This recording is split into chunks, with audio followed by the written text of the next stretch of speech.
Quando observamos pessoas que repetem padrões, mesmo já tendo recebido orientação, compreendido os próprios comportamentos e reconhecido aquilo que lhe faz mal, é muito comum surgir uma interpretação simplista de que falta vontade, disciplina ou decisão da pessoa. No entanto, essa leitura, ela não é real, ela não sustenta a complexidade do funcionamento humano. Em muitos casos, a pessoa, ela sabe exatamente o que deveria modificar, consegue identificar o que aprende, entende racionalmente o processo, mas ainda assim permanece no mesmo lugar. E isso acontece porque compreender intelectualmente não significa que todas as estruturas internas estejam preparadas para sustentar mudança. A neurociência, ela ajuda a entender esse processo de forma objetiva. O cérebro humano, ele não responde apenas pela lógica. Vamos falar baseada num cérebro trino, o cérebro neocórtex, o sistema límbico e o reptiliano. Então, com essa visão, a gente pode trazer que o conhecimento de que o neocórtex responsável pela análise, planejamento, linguagem e tomada racional de decisão. Ele é capaz de aprender rapidamente. É nele que a pessoa entende conceitos, reconhece padrões e formula novas intenções.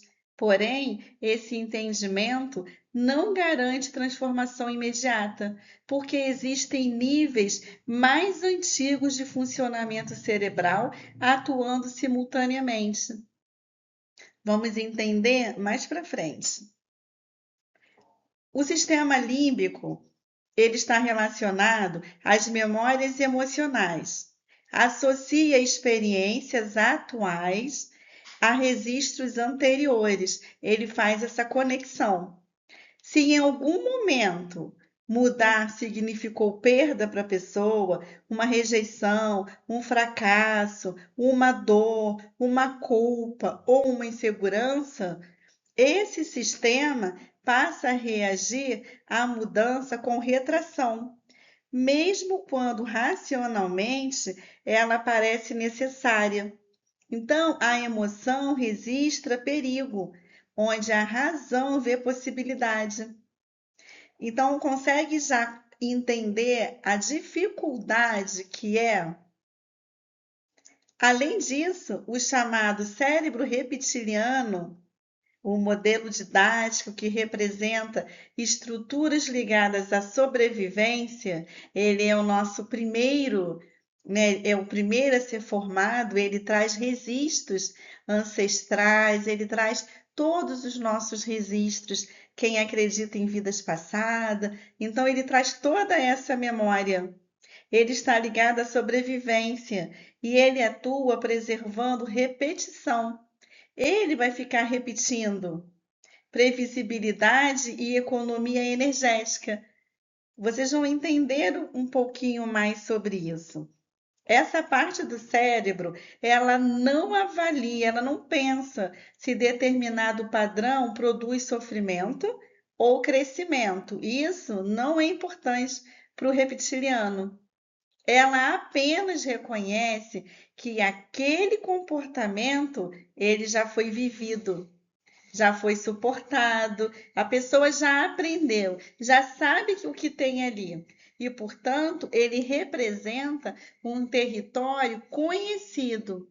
Por isso que muitas pessoas permanecem durante anos e anos em comportamentos, relações ou pensamentos que já perceberam como limitantes, porque biologicamente o conhecido oferece sensação de menor ameaça. Então a pessoa pode até tentar algo novo, pode, né, olhar para um novo horizonte, mas se a emoção reconhece aquilo como algo uma ameaça, algo que vai lhe trazer um sofrimento ou um gasto energético, o reptiliano, ele vem com a proposta, continua no mesmo lugar, vem para cá, faça isso aqui. Porque isso aqui você já sabe. Aqui você não vai gastar energia, aqui você está confortável, você já conhece, aqui você consegue reagir melhor. Lá é tudo novo, você vai para lá mesmo, você vai fazer isso, você pode sofrer, isso não vai dar certo. É essa interação que começa a acontecer. Esse é um ponto importante. Mudar exige gasto energético.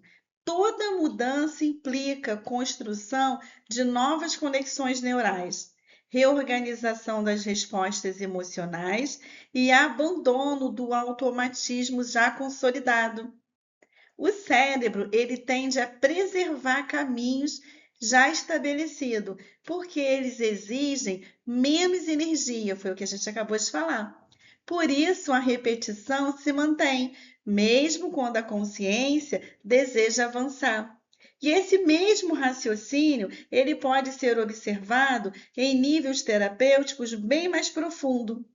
Muitas vezes a pessoa não está apenas resistindo a uma decisão, ela está diante de um conflito entre aquilo que compreende e aquilo que internamente ainda não conseguiu se organizar, ou melhor, se reorganizar.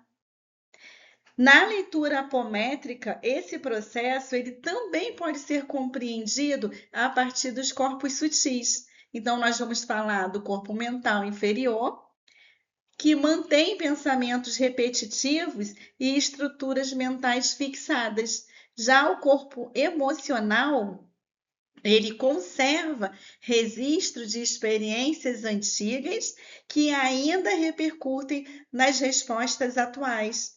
O nosso duplo etérico, que mais a gente vai trabalhar no programa terapêutico de alta aplicação apométrica, por sua vez, ele mantém impressões vibracionais associadas aos padrões já vividos. E isso significa que a resistência, ela não se manifesta apenas como uma ideia ou um comportamento. Ela pode estar sustentada em níveis internos que continuam repetindo comandos antigos. Então, mesmo quando a consciência superior já reconhece a necessidade de mudança, não se consegue mudar. Por isso, muitas pessoas descrevem sentir duas forças internas, o anjinho do bem e o anjinho do mal. Quem nunca ouviu falar deles? E essas duas forças internas, elas podem estar atuando ao mesmo tempo. Uma parte deseja caminhar e outra parte paralisa. Uma parte quer mudar e outra recusa. Essa sensação corresponde a conflitos reais entre níveis internos que ainda não responderam de forma integrada. Existe ainda um outro aspecto que precisa ser considerado com seriedade. Em muitos casos, permanecer em determinado padrão oferece algum tipo de sustentação interna, mesmo quando há sofrimento. Acredite nisso, isso é verdadeiro. O conhecido oferece identidade, pertencimento ou sensação de controle. Às vezes, mudar exige abandonar uma forma antiga de existir antes que a nova esteja suficientemente consolidada. E esse intervalo produz a insegurança. Por isso, gente, nem sempre a pessoa consegue atravessar esse processo sozinha. Há momentos em que o entendimento ele já existe, mas ainda falta sustentação interna suficiente para reproduzir movimento. E nesse ponto, a presença de um profissional de confiança tem valor real, é importante, é necessário. A neurociência ela mostra que o cérebro ele responde melhor em ambientes percebidos como seguro. Então, quando existe confiança, o sistema nervoso reduz o estado de alerta, diminui respostas defensivas e permite maior flexibilidade interna. O cérebro reptiliano, ele vai reduzir a leitura de ameaça. O sistema límbico, ele vai reagir com menos retração e o neocórtex, ele consegue operar com maior clareza. E isso explica porque muitas vezes uma mão segura, um abraço amigo, faz diferença no processo terapêutico. Não porque alguém vai mudar pela pessoa, não é sobre isso, mas porque a presença qualificada oferece estabilidade suficiente para que novos caminhos possam ser sustentados sem que o medo interno paralise imediatamente o movimento. Então, na prática terapêutica, isso significa que um profissional, ele não impõe transformação, mas ele oferece direção, leitura, presença e sustentação, até que a própria pessoa fortaleça internamente sua capacidade de reorganização. Na apometria, isso também se observa com clareza.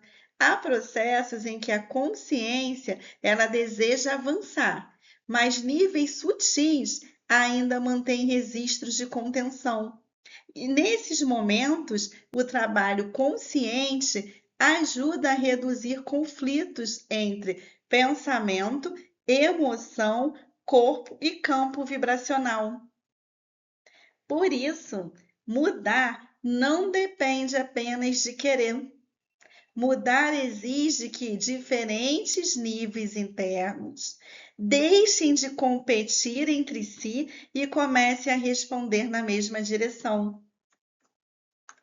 A verdadeira transformação, ela vai acontecer quando o entendimento, segurança, reorganização emocional e alinhamento interno passam a coexistir.